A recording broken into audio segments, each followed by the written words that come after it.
Well, hello again to all the boys and girls out there in YouTube land watching. John and Ellie of Georgia Beer Reviews back at you today with another edition of Stout Sunday.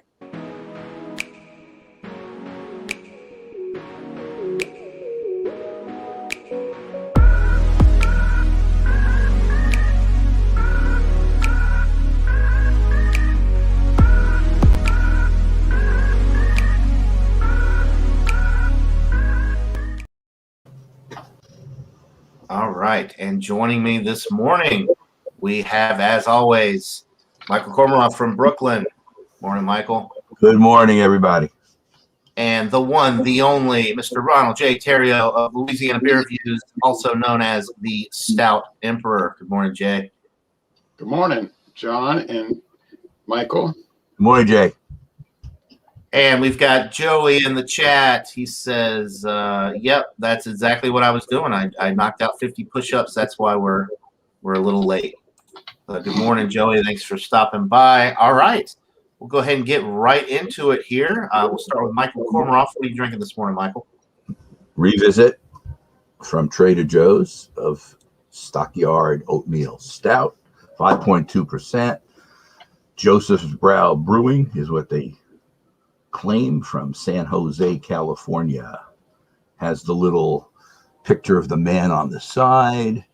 And these are from the regular group of beers that Trader Joe's has in their portfolio. And it seems to always be available. So I think this is a year-round selection. So that you can always get if you have a local Trader Joe's in your area that does sell beer. They don't all, but in most states they do. And I can usually get it. Right. Okay. Very nice. Ron, what are you drinking this morning? I saw that Stockyard yesterday, by the way, when I was at Trader Joe's. I was at Trader Joe's and I was looking for English IPA. Unfortunately, I did not find one. And I wasn't dying to buy a whole six-pack of Goose Island. So I don't know if I'm going to be on there tomorrow or not. But this is Funk Brewing Neapolitan American Stout, brewed with strawberries, vanilla, and cocoa nibs. And it's 8.1% alcohol, 50 IBUs. And I can read you the malts and hops if you like, real fast. Yeah, go for it. That's what you told me when I said I wanted to go to the bathroom. Go for it. All right. John Milley is becoming a hipster, y'all.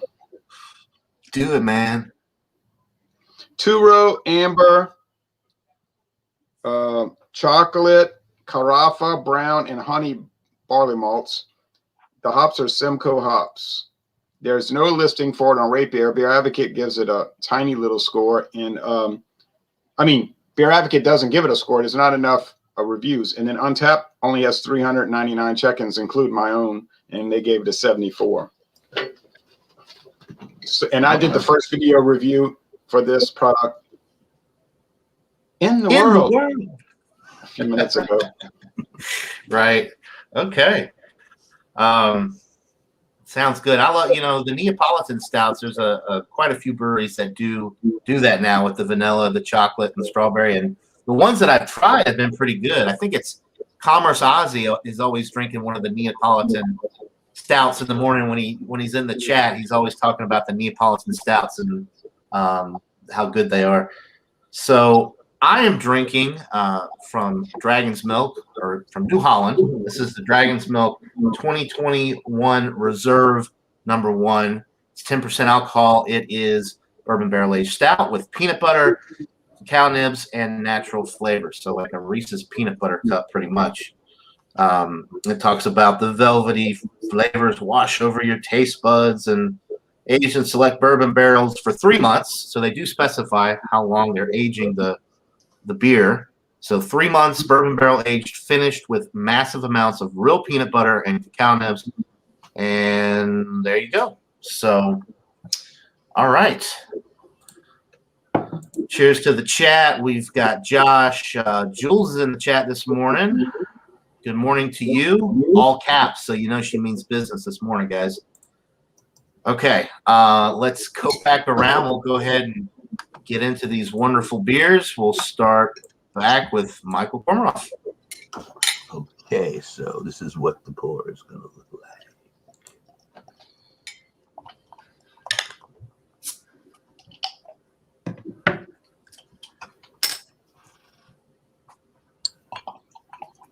Dark brown, 2-finger beige head.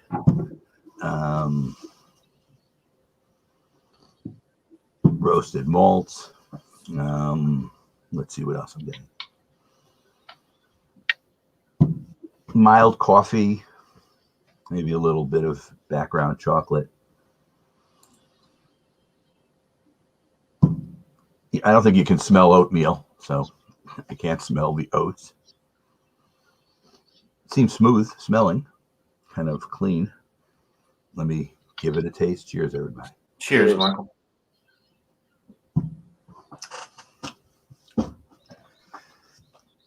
It is light-bodied. You can taste the malts in it, so it's malty forward. The coffee and the chocolate are more in the background than a direct taste. It's fairly smooth.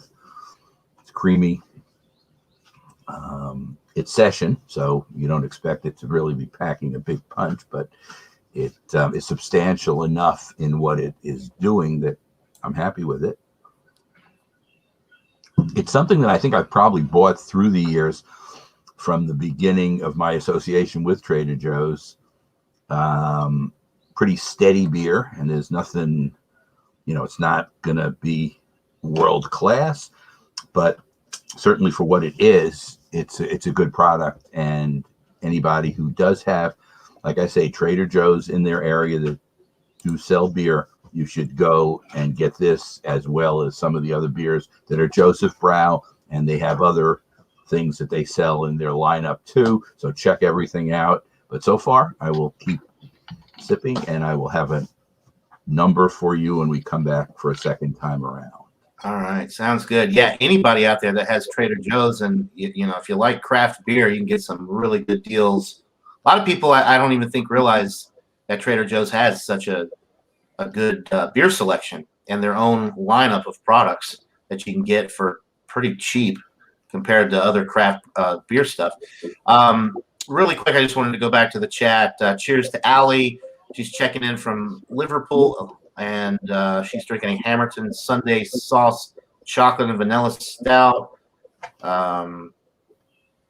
And Joey says he wanted he wanted a panel of white dudes with glasses, and he got it. You're welcome, Joey.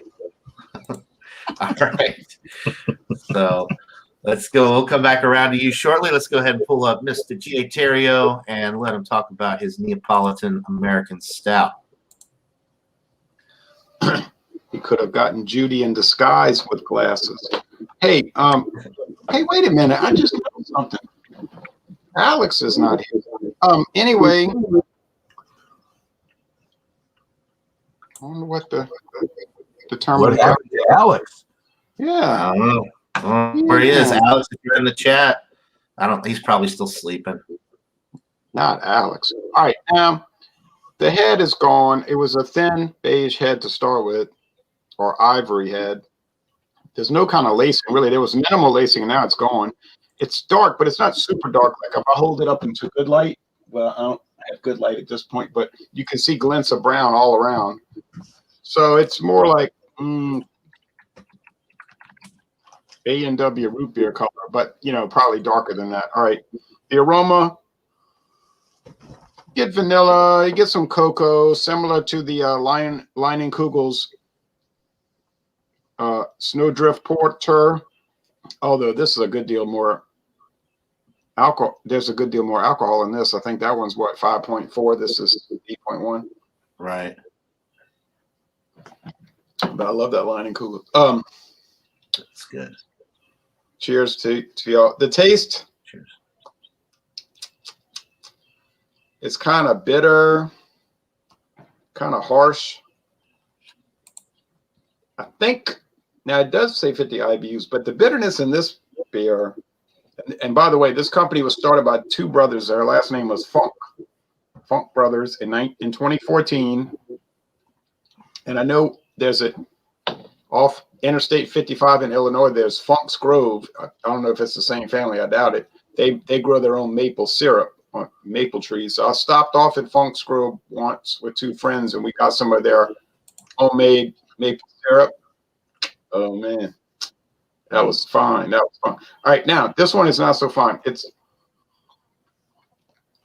There is some chocolate, there is some vanilla, but I have to say there's a lot of acidity here and bitterness. And I think, and I don't know this, but I get the impression that the acidity and bitterness is coming from the strawberries. You know, strawberries are really not that sweet.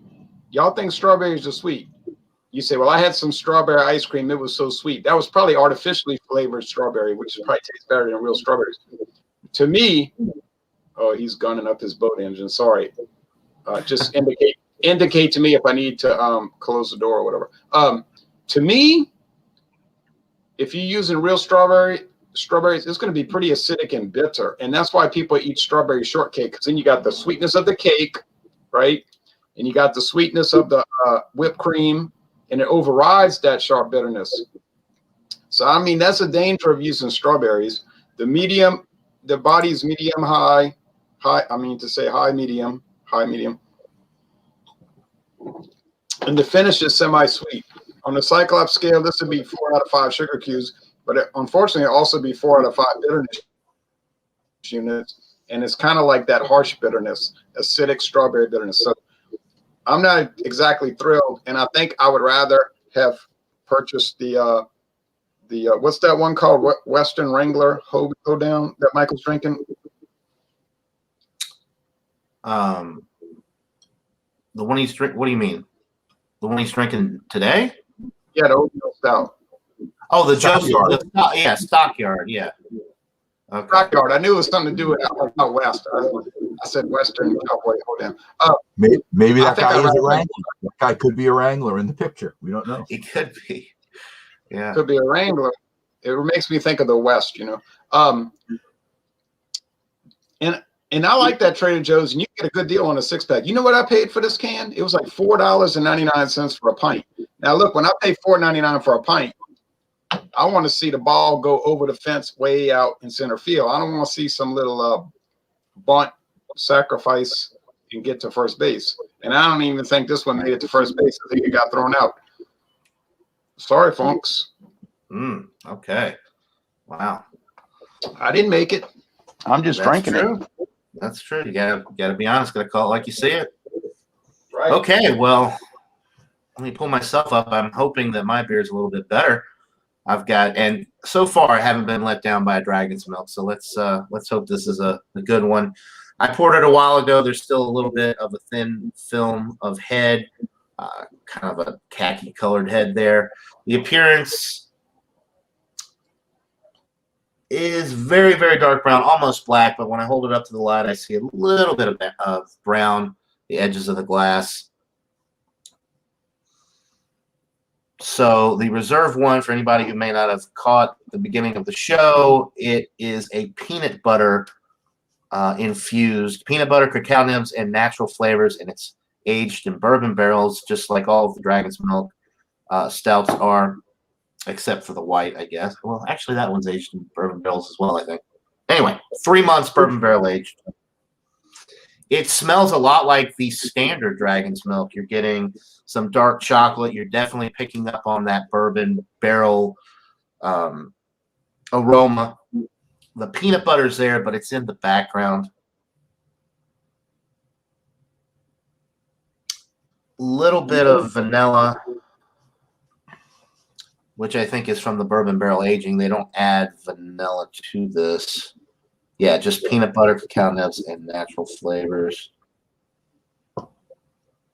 It smells really good. You're not picking up on any of the 10% alcohol. It doesn't really smell boozy, other than that little bit of the bourbon barrel, but it doesn't smell like a 10%. it smells good. So go ahead and dive in here. Cheers. Cheers, John.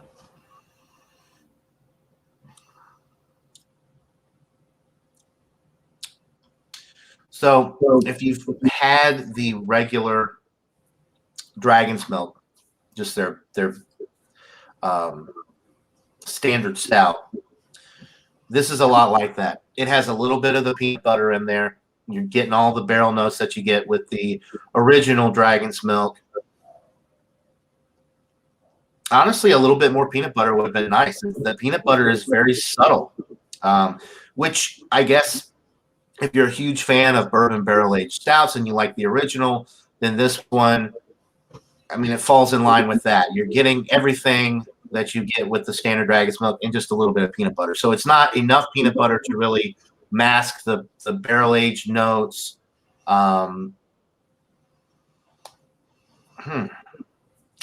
not what I was expecting. John, was the price point similar to the standard Dragon's Milk? It's the same price as the stands. Yeah, like $13 or $14.99 for the 4-pack. So yeah, I mean, there is, like I said, there is peanut butter there, but it's very, very subtle. I wish there was more of it. The 10% is masked well. The barrel notes are coming through nicely. The body with this is a little thin. It's thinner than the regular Dragon's Milk. It's not watery or anything, but it has absolutely no viscosity to it whatsoever. And as a stout, kind of looking for that creamy mouthfeel or a little bit of thickness just to give it some substance. It's really lacking that. It finishes kind of wet, watery. It doesn't have that. It just doesn't have that mouthfeel that I'm looking for. The carbonation with this one is pretty low, lower than the standard Dragon's Milk. It just doesn't have any bite to it as far as the carbonation is concerned. Yeah, I've had a lot of the Reserve Dragon's Milk products over the years. I've had the raspberry hibiscus. I've had, I want to say I've tried this, not the s'mores. Anyway, I've had 3 or 4 of the Reserve series, and this one is probably my least favorite. It just kind of, it doesn't deliver the peanut butter that I want, and it's a little bit lighter, more thin in the body than the standard Dragon's Milk. This was bottled on January 27th, 2021. It's, I mean, freshness is not an issue. No.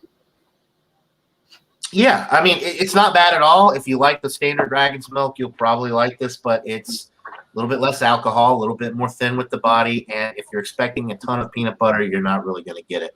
Kind of lacks in the peanut butter department. So anyway, I'll keep sipping on it and think of a rating really quick. I wanted to go back to the chat. We've got Blake in the chat. Good morning, Blake. Thanks for tuning in. We've got Jean-Pierre. One of these days, you're going to have to join Stout Sunday again. It's been a minute, John. Hope you're doing well. He says he just got back from his walk, and he's drinking water, but he is ready for a beer. Well, go ahead and crack you open a beer, Sean. And all right. And Jeremy Vincent is there, too. Yeah, whose birthday was just the other day. So happy belated birthday to Jeremy. Just yesterday. I think it was the big 50 this year. It's either 49 or 50, I think. So he's getting up there. I'm going to buy him an Upwalker for his birthday. All right. You heard it here, Jeremy. You heard it here first. So spoiler alert, you got to get you a walker coming. Okay. Well, let's go back around here and we'll give our final thoughts and ratings. Got to go back to Michael and his Joseph Sproul. Here's the look again. Like we said, I'm not sure if he's a rustler or not, but he's a guy in a picture and he's doing something there in the stockyard.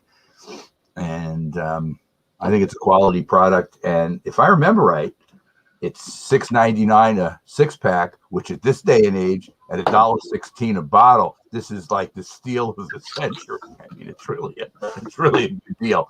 I mean, you could pay $2 for this and not be angry, is I guess what I'm trying to say, So their price point is certainly something that you have to really embrace, at least in this series. They have big bottles, which are also well priced. The 25.4 ounce bottles from Unibrow on the Belgian style beers, which are a rousing $5.99. So those are deals. Yeah.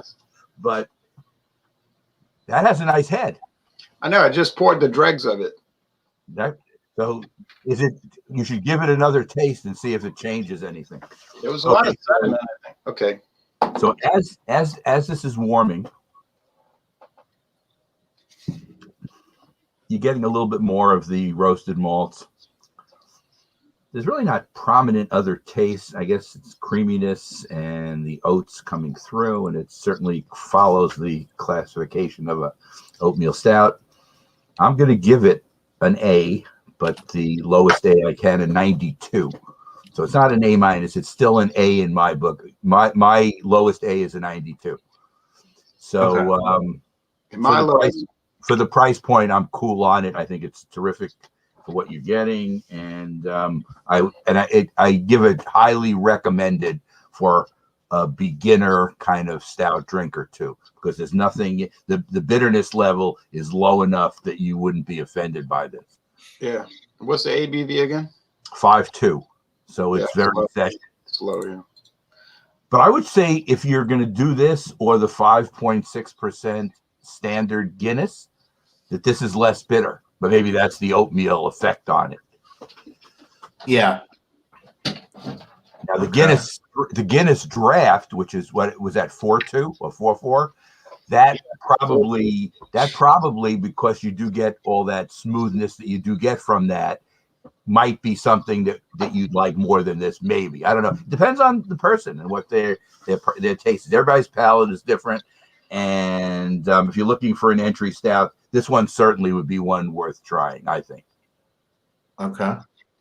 Now, in my case, 93 is my lowest A. And then I do 90, 91, 92 for A minus. But, it's close. Sometimes I consider even 89 to be a low A minus. Oh, no. And once you get into the 80s, then it's a B plus. But that's okay. Everybody's got their own scale, too. That's New York scoring. Louisiana would you also give Hundies, which I do not. So I lose a point at the top. So I guess I go a point lower. You also give 100 pluses, which I don't do. So I mean, there's difference in the scoring system that everybody does. Sometimes Shane comes on the show and he goes into his vault and he comes out and he says, "I think this is going to be a Hundie," and a lot of times he's right. He gives it 100, which is fine. Everybody has their own scale. And if I had Shane's Stellar, I would probably give Hundies all the time as well, because he's got some world class stuff there. But he's also not deducting by the age. He's not going to say, "Hey, doesn't have the date on it." It's not. It tastes like an A, but I'm going to make it a B because it doesn't have the date on it. Now, again, we won't berate who that is. Everybody knows. We're not going to bring him up. I do a lot, but we're not going to bring him up again. I've had my own stuff where we've exchanged things, where you make a comment at the bottom of the video and he'll respond and he says, "I'm nitpicking." I don't think I'm nitpicking. Right. I don't think I'm nitpicking at all. I'm directly taking him on his system, and I think it's ridiculous. Right. Yeah, I'm with you. But that's just my take. And that's all right. So I don't think Ron is frozen in that position. No, So all right, so we've got a 92 in the books. We've got it here. I have a feeling this is going to be a little bit lower, but the Funk Brewing Neapolitan American Stout. What are you thinking? Did it change any with the swish and pour at the bottom there? Funk Soul Brother. If you had the West Flatirron 12, I bet you'll give it 100. Have never had it, so I can't say. I don't think he'd give it a 99. He'd still keep that hope alive that there's a beer out there. No. That would be John. That might rock my world. If I hit the point where it rocks my world, maybe I'll give 100. I don't know. People always ask me, "What's the best beer you ever had?" I said, "That's an easy thing to answer. Is West Flatirron 12." But anyway, never say never. Right. Never say never again. Okay, look. It's true. This bottom swish and pour with the, now all of a sudden it got thick, creamy lacing. And it only took 14 ounces, 13 ounces. That's strange. It did give it a little more creamy taste.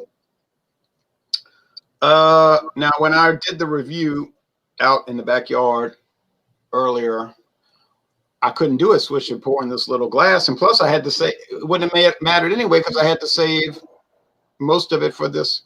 So somebody had called me earlier that I told her on the phone. I said, I gotta go because I'm on Stout Sunday, but I'm gonna call you back. And now we have a helicopter. Okay, what's next? John always has good background noises. Trains, He definitely, boats yeah. starting, helicopters. Compressed air, blower motors, boat engines, gunshots, actually. Explosions. You see the sheriff's office is right over there across the tracks. So they test out actually these concussion grenades, you know, that they do when they have like a hostage situation. So when they're testing those out, you hear boom, boom. All right. I don't know, man. This thing here, it doesn't have a born on date, guys. It's got canned. Oh yeah, it does. Excuse me. Faux pas. Canned on January 7th. And it's talking about drink fresh, do not age, drink fresh, do not age, drink fresh, do not age. Well, you know, I pulled it off the shelf, so it's 4 months old. I can't help that. These stores keep stuff on the shelf forever. I really don't think the age has anything to do with it. It's 8.1% alcohol after all. And 4 months is not really that long if it's in a can. So I'm not entertaining that idea. My philosophy is that it's really just not that good. Have I ever had any great strawberry, chocolate, vanilla flavored imperial stouts? Not necessarily. $4.99 a can. Oh, it might have been $3.99, but whatever the case, it's hardly worth that. Y'all want to run around? Look, I'm gonna tell y'all right now. I'm sorry, John Miller. Y'all want to run around and pay $3.99, $2.99, $4.99, $5.99. And look, I'm going to say right now, they had cans, pint cans on the shelves of many stouts that were $7.99 a can. And they're like 9%, 8%, 10, 7. I said, oh, no, I don't think so. I'm not paying $7.99 for a pint of beer. That's 8 times 4 is 32. So that's $31.96 a 4-pack. Does that sound like a good deal to you? No, that's bad. That sounds like Bourbon County prices, which I think are high. At least you know what you're getting. Yeah, that kind of gets me put off. Now, John Anile is dealing with the same situation right now because he paid buku money for this 10% beer that's not living up to its billing, and I can understand he would be irritated. And you know what I scored this when I did my solo review? I did a 78. Oh wow! Okay. Did the swish and pour raise its value? Well, I knew you were gonna. I knew you would ask. I was about to get to that. Well, I mean, it raised it to an 80, but still, you paying that kind of money and you get an 80. Y'all know as well as I do that is a catastrophic failure. That's a failure, and there's no way of getting around it. I drank a Keystone Ice yesterday when I got back from Metairie doing a series of beer reviews with you know who. And the Keystone Ice, I can get a 15-pack for $9.49 or $9.99 at the worst case scenario right now. And that was way more enjoyable and better made than this. Now, that should tell everyone something. Now, I know people are going to say, there we go. You're paid. You're a shill. You're in their pocket. Man, look, if I was getting paid, you would see a Keystone Ice video every week. Every week. Yeah. You know? Hey, Keystone Ice is definitely better than a 78 or an 80. So Jay, what is your favorite ice beer? Is it Keystone Ice? It's a flavored ale. Favorite ice beer? Well, that's a good question. I posted a picture in Alcohol Legs yesterday of Princess Who's that lady that married Prince William? You know, the one that's good looking, Kate Middleton, Princess Catherine, and her husband, Princess William. Prince. Yeah, that's what he goes by on the side, Princess William. Princess William. Yeah, okay.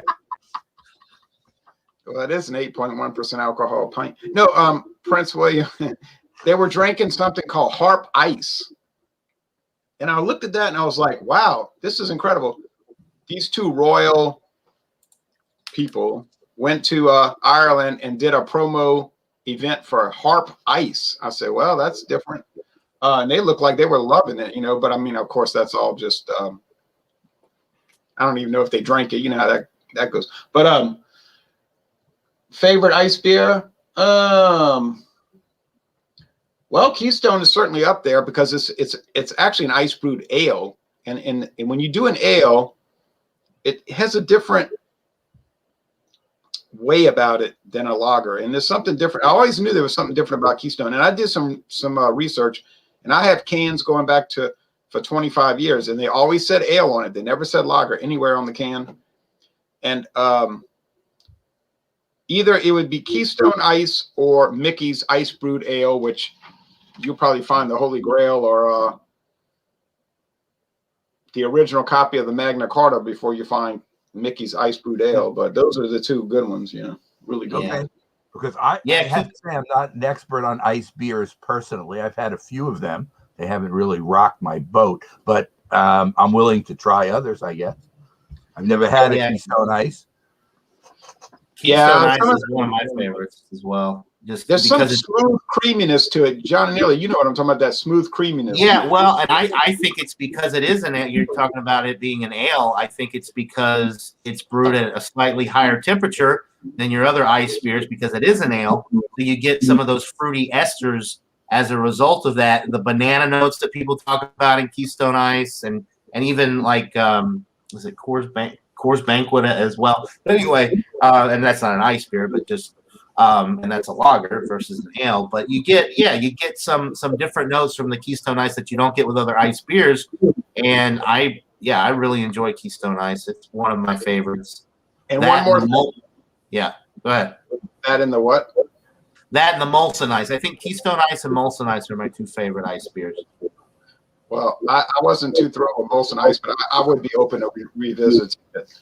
I bought it when I was in New York City in the Bronx years ago. We can't get it here. I think it's improved. I think it's improved. I think, just a theory. I don't know. Yeah, when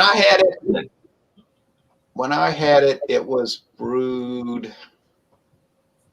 It was kind of like that Labatt Ice. I think it was brewed by Rochester Brewing under contract. We know who Rochester is. And something kind of funk about it.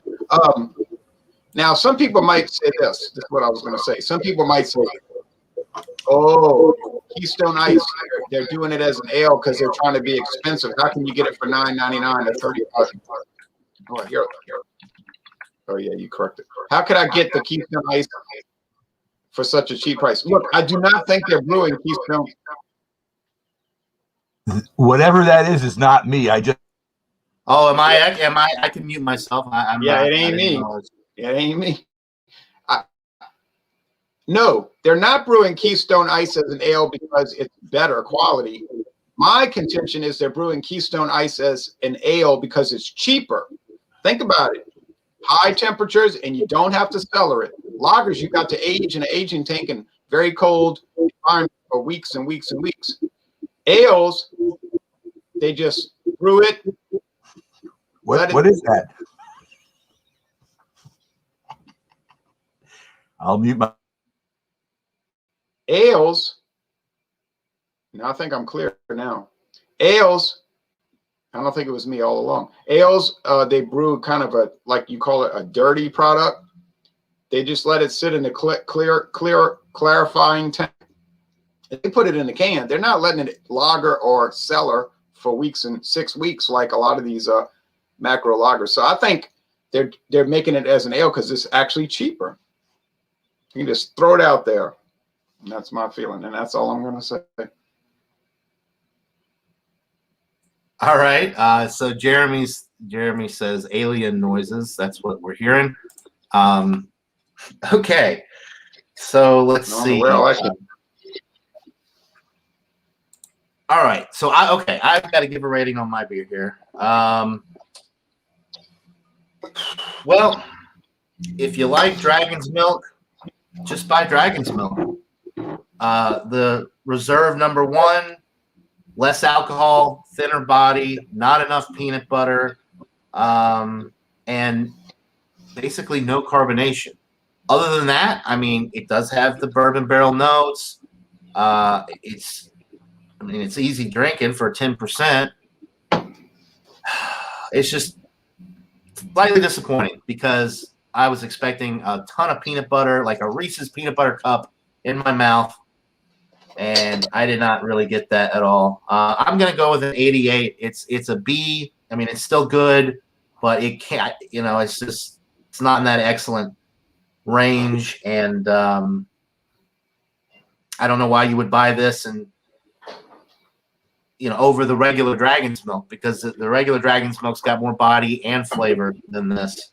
And this is not always, the Dragon's Milk Reserve series. They've been very enjoyable over the years. The ones that I've tried have been excellent. So this one is a disappointment because it just doesn't stack up to the other reserve line. And when you're paying $13.99 for 88, that's a big problem. Yeah, right. Now that Jay is back, what type of discipline will we take against the whiskey scout for oversleeping? He just said he overslept. There has to be some kind of discipline. What should we do? You're saying I was gone. I was just right in the next room. I can hear everything that's going on. Alex, we understand the whiskey scout should be setting his alarm.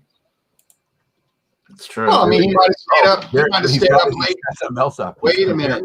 Oh, he's working on other stuff. Stayed up late. He gave it. He stayed up late doing some high. He was busy last night. High alcohol.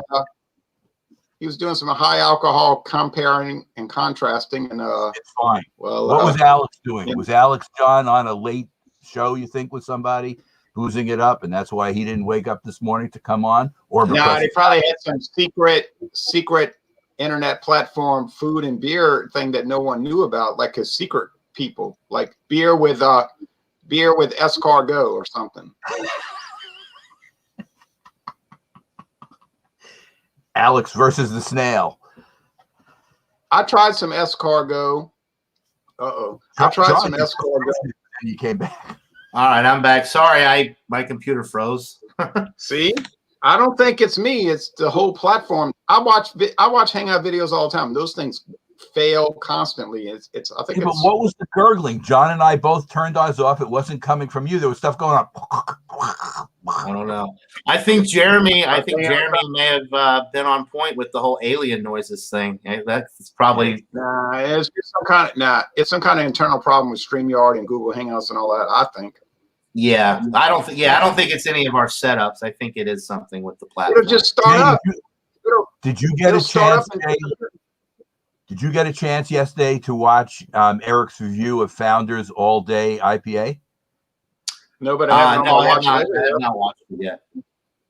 He did that yesterday, and it was. I saw it. I have it on my watch later list. Okay, I'm planning to do it because I was talking to John earlier, and I was home. My wife and daughter were out, so Eric comes up, and the way he, did the pre-thing, I thought he wanted kind of like a group discussion kind of thing. I didn't realize it was just a personal review. Now, like I told John, I didn't run to the corner because I was so desperate to have a Founders All Day IPA since I've had it many times. I can't get that at the corner in a 19.2 ounce can. So I could have done it, but it wasn't something which, gripped my heart that I had to do. And I'm happy I didn't. No, he invited me to the Hangout, sent me a link, but I did not have any of that beer on hand. Although like you, I could have easily gotten it. And secondly, I was trying to catch up on all these backstock beer reviews that I'm trying to watch. I have weeks of beer reviews to watch, so I keep finding these new channels. So, I mean, it's really not. People say you don't join our Hangouts because you don't like us. It's like, no, I don't join your Hangouts because I'm trying to catch up on 30 hours of beer reviews that I wanted to watch. I will not be on Stout Sunday next week. Oh, okay. I will be traveling. All right. I'll be in Florida at my mother's place by then, and we're selling it. So I mean, we have to get all the stuff out. Okay. I will Hey, be you may as on well, the following. you may as well sell it while the bubbles. Sell it during the bubble. Don't sell it after the housing market crashes, right? Right, get it gone, and we're in contract already, so it's just a matter of getting out all the stuff that has personal value to us. Right. I got some show and tell later on, John and Neil. Yeah, I was actually. We've all given our ratings. We can go ahead and do the show and tell now. I actually saw a 4-pack of that the other day. I'm gonna pick some up next time I go to the store. The one you just held up, that Guinness coffee. There's a legendary Alex walking up. There he is. Washing his face with a wet towel. Make sure you brush your teeth. Don't forget. Now, we appreciate you too, Alex. Right. Now remember, beer with escargot. I had some escargot for the first time yesterday. I like escargot. Friday. Yeah, this idea of eating snails that live in a tree, didn't really. I ate 2 of them. I got other people try them, and then the rest of the other 6 I dumped out because they weren't bad. Land oysters is what I call them. Land oysters. Yeah, I'm not really into eating bugs. But anyway,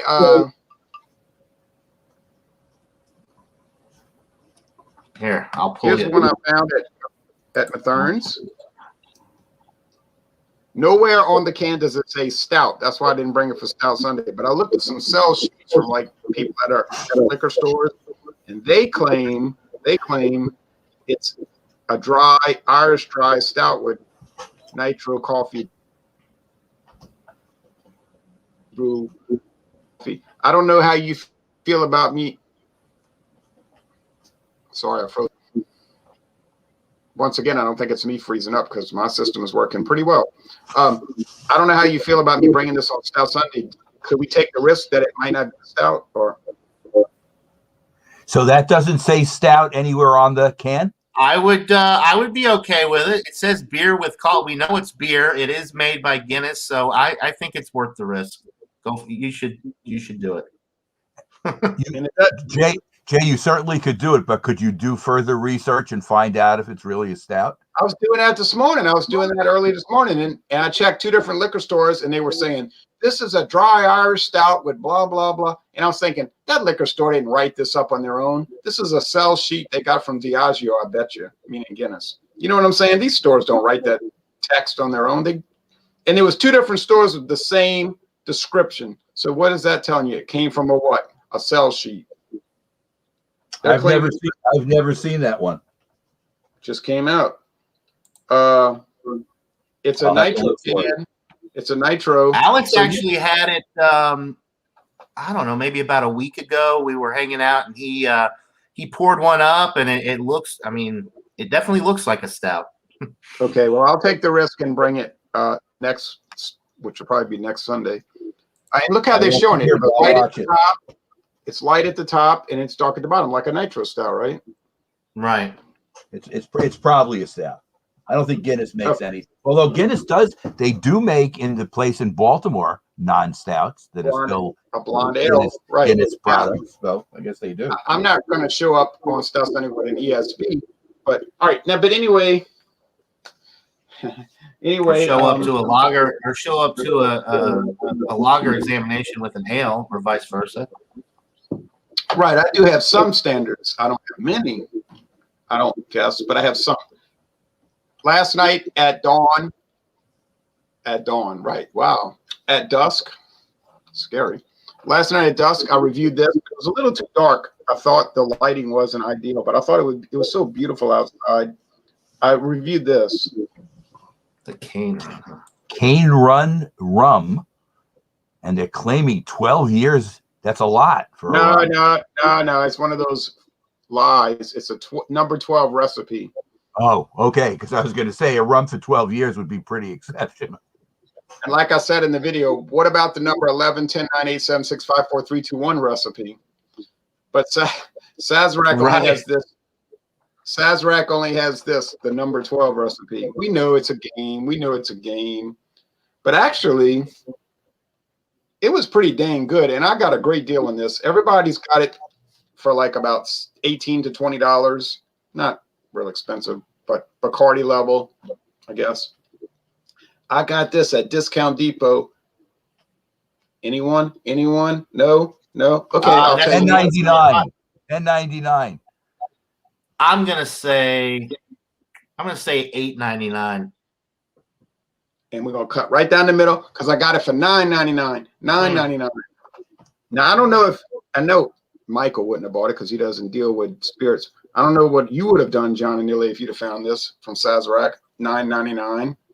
I would buy it and make even if it wasn't great, I'm sure it would make some good mojitos or Rum and Oh, get Coke. on the Sazerac website. Daiquiris. Get on the Sazerac website. Get on the Sazerac website. They talk about how awesome it is. They make it not from molasses. They make it from cane syrup. Straight cane syrup. Hey. So it does taste like cane. It sounds good. Yeah, I love white rum, and I would I would enjoy it. I'm sure, as long as it doesn't have that the rotted. What was the one that you had? Oh no, that's the Ron Rio. Ron Rio, yeah. As long as it doesn't have like a Ron Rio finish to it, I think I'd be okay with it. Now this is the last promo I'm doing. This is coming up Tuesday morning, and I interrupted Michael. He was saying something. I'm sorry. Tuesday morning is Ciroc VS brandy. Now Ciroc for vodka, right? But they decided to make a brandy. And this bottle was $29.99, so it was $30. It ain't no cheapo. And it's going up against another. That bottle just lets you know that they mean business. That's a good looking bottle. Yeah, Diageo usually does premium stuff. They don't deal with the low grade. Now the competitor is also about $30, but I got it for cheap, like $20 at Savannah Discount. We know about that. Brandy St. Louis. The headquarters of it is in Texas, but it is French brandy. Just a lady in Texas got it going. And I think it's going to be a real showdown, tell you the truth. Then we'll do a few more brandies, and then we're going to roll into rum. And that's the story there. And I got a lot of beers coming up. Oh, boy. All right. So really quick, I just wanted to mention the average of the stouts today is one of the lowest in the history of the show, 86.66. So we'll round it up. We'll say 87. So under an A average for this edition of Stout Sunday. Anyway, just thought that was interesting. Usually it's like between 95 and 98 is like the average range. So it's pretty low. Yeah, so Michael, the prices we paid. Look at the prices we paid. And not Michael, but he had Michael, the best one. We paid premium prices for okay beers, except for Michael, who paid a lot less and got a lot more bang for his buck. So Michael, do you have any show and tell? Jay, you have to watch this. I'm waiting until you sit down again before I show it. Anyway, I wanted to put this back. I wanted to put this back in the refrigerator before I got. Put it back. Yeah, do what you got to do. So, I will not be on Malty Monday tomorrow. I don't have an English IPA. And I will not be on either Eric's show or Jay's on Wednesday because I'll be on the road. So that's just the way it goes. Okay, Jay, are you seated? Or can you see? Oh, you need to sit down for this, Jay. Jay may have heard of this, and so could John. I'm going to show it anyway. Jay, are you aware that Youngling now has out Raging Eagle Mango? Yeah, I've already reviewed it on my channel. This is an install. This is an install.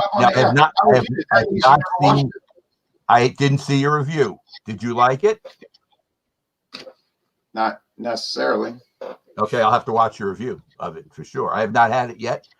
And like I say, since it comes in this humongous can, I'm not going to drink the whole thing by myself.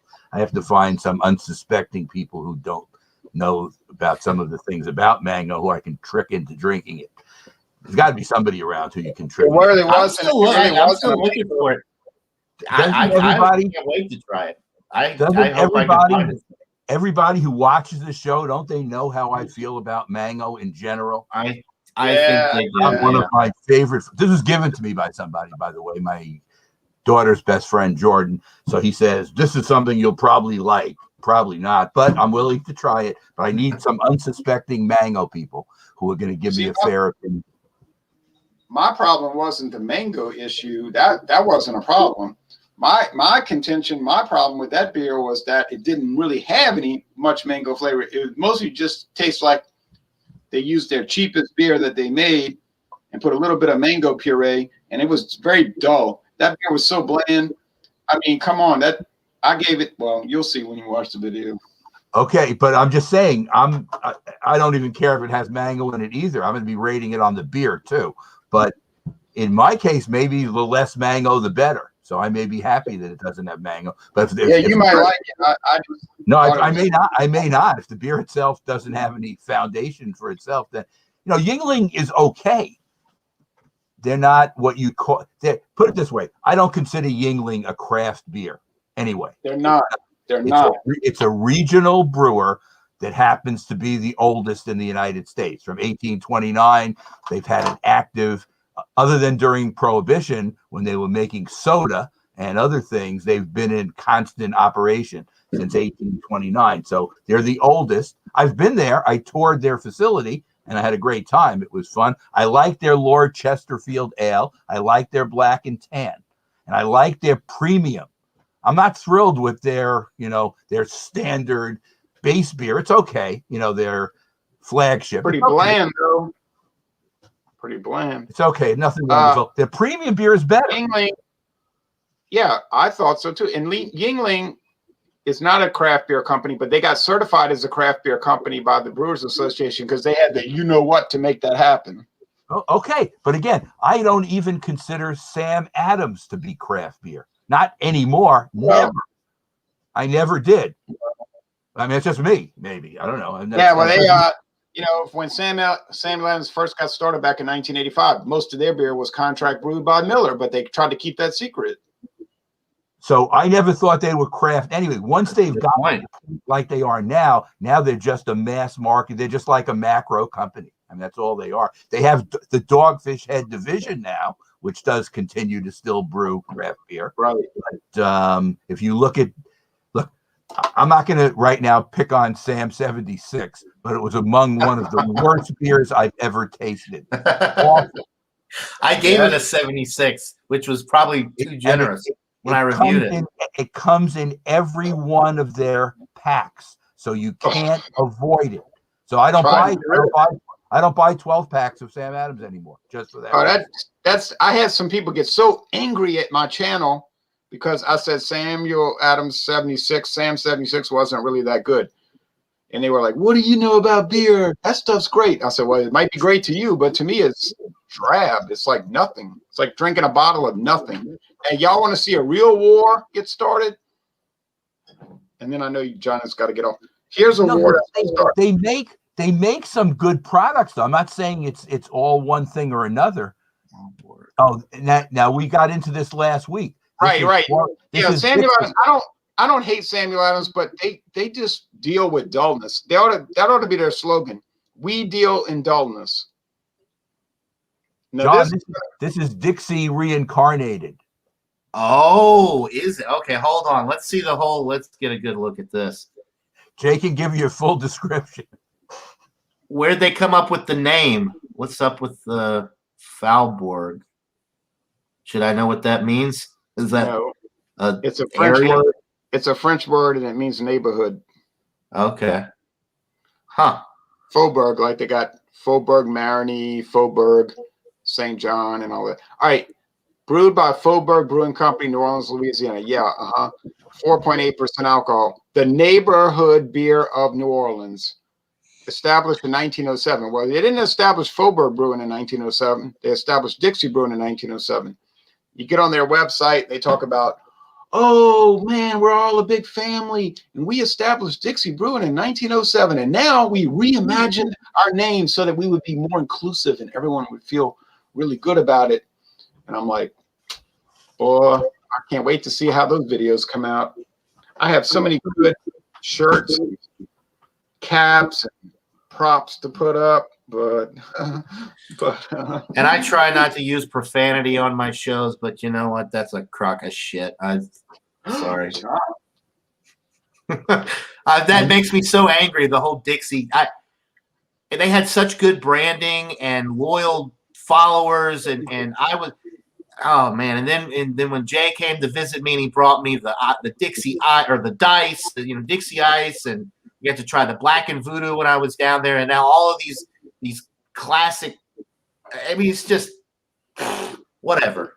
Yeah, now because of the name Dixie. Come on, how? Yeah, now it's Faubourg Black and Voodoo. Faubourg, whatever. I think it's going to be so much hostility that their sales are going to collapse. I think there's people that are just like going to take it. They're really mad, Yeah, and Robert, you're right. Yeah, Dixie beer sold out to the PC police and cancel culture. You're damn right. John, what was the type? And it's another product from Samuel Adams. That 12th Hour series. Remember the one that we did that Giant Space Monkey brought? Oh, the 13th. Yeah, the 13th Hour that you reviewed with Jay when he came up. Now that was from a different. They brew that, but it's from a different. That's good. That's from their BRC, their Barrel Room Collection, and I don't even know. All that's fine. I've had several of those. Now that is about as crappy. That is as crappy as Samuel Adams gets. It's hard to come by those beers, and if you are lucky enough to find one of those bottles, you should definitely invest. Those are hard to find. They are. Sure. They are really hard to find. I don't even know if they're made anymore. Honestly, I haven't seen them in years. Well, he brought that one. To be fair, Giant Space Monkey brought that one in 2015. So I don't know. Yeah, that's right. That was that you big were there. You got to taste it. It was good. Yeah, it was good. It was like Jeremy. Are they going to change the name? Is Dixie Plates going to change their name soon to? That's a good. It'll probably be Rainbow Plates or something. Rainbow Plates. Yeah.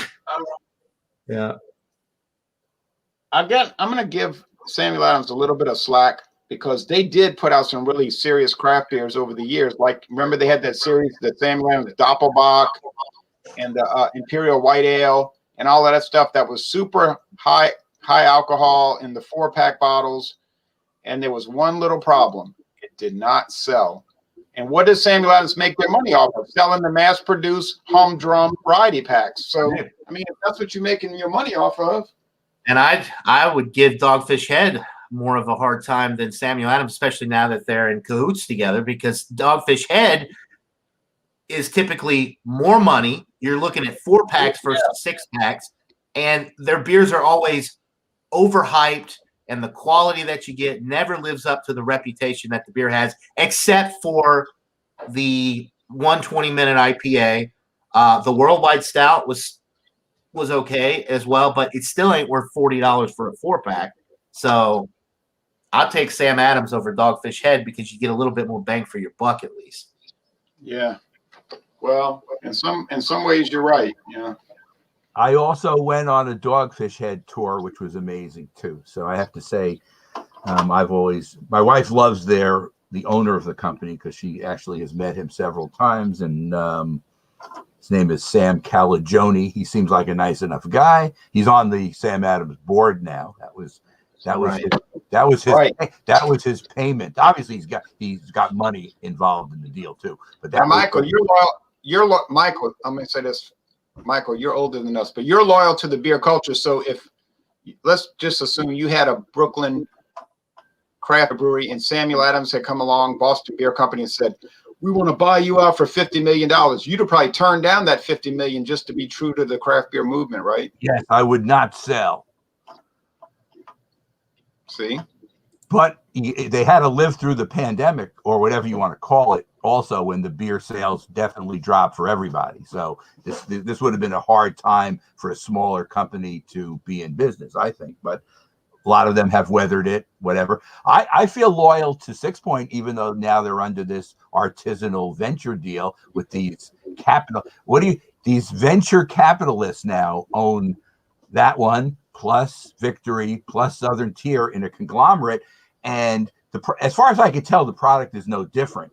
Maybe they're getting better distribution. John, are you seeing any more 6 Point beers in your market, or you haven't noticed? Yes, no, actually I am. Yeah, well, they actually put out a variety pack. It includes like the super low calorie beer and then a couple of their IPAs, like the resin, and there's one new one in there. I can't think of the name of it right now, but yeah, we're getting different configurations, like variety packs, which we haven't been getting before. And then we get the Hootie, we get the Meltdown, we get the Mind Control, the resin. None of their super specialty stuff yet, like the barrel aged stuff that I'd really like to get, like the Master Blend. But I have high hopes because we are getting a lot more than, I mean, of course, obviously we weren't getting anything, and now we get like 6 or 7 different beers from them. So right, and Louisiana J could at some point get 6 Point, but the question would be, where would Matherns fit it into their thing, even if they could get it? Would they? Well, they'd find space because they're always rotating things out, like stuff that goes a little slow. Oh, I'll show y'all something. Here's a closeout I got, and I know y'all agree this is a good deal. And then I got to get off the air because I got to go I got to go try to get some fried chicken. All right, hold on. Okay. Yeah. While he's getting that, Josh, who's actually, he works in the in like alcohol distribution and sales. He had a bottle share with Sam Calagione from Dogfish Head a few years back. That is very cool, Josh. That is cool. That is cool. Ooh, chocolate peanut butter, I'm guessing. Yeah, this is from Wisconsin. Matherns had these. They originally were like $4.99 a can. And last week I was in Matherns looking around, and they had these for 99 cents a can. Wow. I don't know how you feel about that, but to me, there was no way I was passing that up. I would have bought everything they had. I would have bought all of them. My jaw would have dropped. I would have said, shut the front door, and I would have bought it all. I would have just bought all of them. They had 2 cans. That's why I got 2 cans. I would have bought all of it. Right. If they had more, you probably would have bought more, I'm guessing. For that price, 99 cents. Holy cow. See, that's not even a lost leader. They lost money on those. They just wanted to get rid of them. They just didn't want to have them around. They just marked it down and got rid of it. The co-op does that too. The co-op will buy stuff, and then you'll see cases of it on the thing for 50 cents a can and 75 cents a can. Yeah. I'll buy it, but sometimes it's dated. So you're buying something. Right. I remember the one time. Good dates. These have great dates. These are not old. Now, so they sometimes get rid of them just to get rid of them. Those are the last Yeah. ones they got rid of. Just to get You rid got of it. some good deals, Michael, on some not very outdated Imperial pumpkin beers a few years ago. I think it was like 25 cents a can. It was a quarter a can. In this age, anything, even if it is dated, for a quarter a can, unless it's really like from 10 years ago or something like that, then you can't do it. But if it's even recent for a quarter a can, I don't know how you can go wrong. Now, how you get tired of drinking it if you buy a lot of it, though, is the reason you probably don't buy a lot. But what Jay just showed us, that would keep. So you I don't think I would get tired of a nice chocolate peanut butter stout. I wish I had one right now because this chocolate peanut butter stout was disappointing. And Robert, not paying attention, Robert. Not paying attention to fresh dates on those cans, Robert. Come on, man. They weren't old. They weren't old because that's the first thing I thought. I said, "Boy, I bet these things were from like 2019 or something." And I looked, and it was like canned in February. I was like, "I'm buying this." Peanut butter chocolate porter. I already did a review. It was great. So. You don't have a place to put them if you're Matherns and you have 2 cans left. What's the difference if you mark them down and get rid of it? It doesn't matter, right? That's what they do. Well, because all this Faubourg came in, so they had to make room for that so that they could sit on the shelf and never sell. So, just curious before we go off of here, that the CPB stout. What's the ABV on it? It's an imperial or it's a straight? No, I don't think it's but like 5.2. Okay, just curious. Great, but that's still worth 99 cents a can. Oh, absolutely. No, but I just, sometimes you come across these deals and you're looking at like a 10, 11% beer for $1. I mean, that's impossible. No, it's just chocolate peanut butter CPB chocolate peanut butter in it. Okay, so now we're getting a little reverb. Where is it coming from? Is it me? No, I think StreamYard, every once in a while, it just can't keep up with the I think it's StreamYard. I really do. Yeah, I think StreamYard starts to fail. Yeah. It's our voices that are reverbing, but if everything is set up in our computers correctly, it has to be that. Well, and it doesn't make sense that you go half an hour, 45 minutes with nothing, then all of a sudden out of the blue, it just it's not logical. But in the middle when we were doing it, it wasn't voices. It was like it was aliens.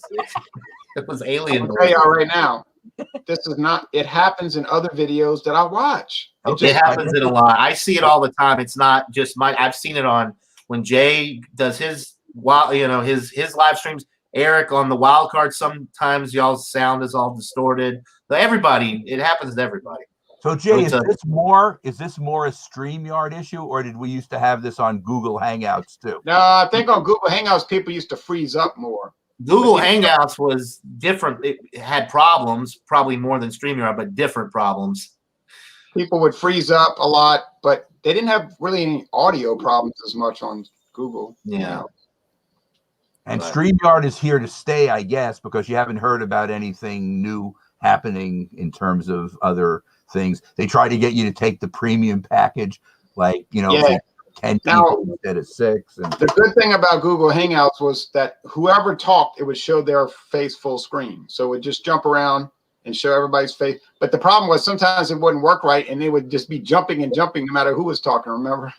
Right. Well, the famous video with our pal in Arizona, I don't even have to mention who it is. Everybody knows. Yeah. Everybody knows it's Gabriel. But anyway, was done on the old system, and that was weird because it would come up like that and would highlight the bathroom scene, and then the next thing there'd be a flush, and then it was just that was the strangest hangout I've ever been on, but I enjoyed it. I thought Gabriel had never been on before. That was Gabriel's first time on. He came on after that though, but never. Yeah, but then like so many people like Marilyn Man and Michelle and Beer Cub, they just come on there. They're hot for it for a while, and then they disappear. But he still makes appearances on the messenger site, and he's improved in that you can see he's actually drinking craft beer, which is a good sign. He's not at the beginning. He was almost all mass market kind of stuff, and now he's trying craft beer. So at least he's coming around. That's good. That's true. That's true.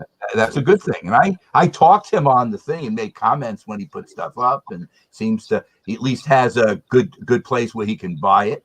So I like when people make advancements. And now if we could just get him to take pictures of it and drink it in other places in the house other than the bathroom. Okay, well, some people are slower. Some people are slower to develop, and you just got to give them a chance over time. Right. And that's it. So do you want to wrap up? Yeah. This is a lot of fun this morning. It's nice sometimes when you have the smaller groups. You just kind of a little bit more organic. You don't have to worry so much about keeping everything together. We've been going almost an hour, 10 minutes. So let's wrap it up. Thanks to everybody in the chat. We had a great chat this morning too, by the way. Appreciate all you guys stopping by and hanging out with us this morning. Want to thank Michael Kormaroff and Mr. Ronald Terrio for joining me as always. And hope everybody has a great rest of the weekend. And we'll see you all on the next one. Until then, cheers, everybody. Cheers, everybody. Have a good Sunday.